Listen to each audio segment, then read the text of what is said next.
Is it possible to get enough protein if you don't eat meat?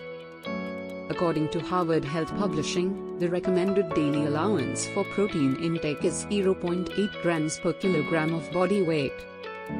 It's absolutely possible to meet protein and other nutrient needs without meat. From a young age you are probably taught that your bodies need egg and meat.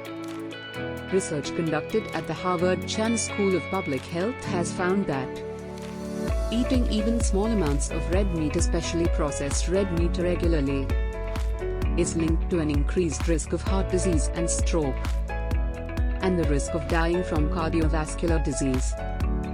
Replacing red and processed red meat with healthy protein sources such as beans, soy foods, or nuts reduces these risks. Plant sources contain no cholesterol. Limit consumption of saturated fats. Choose whole food plant-based diet. Eat healthy. Live long.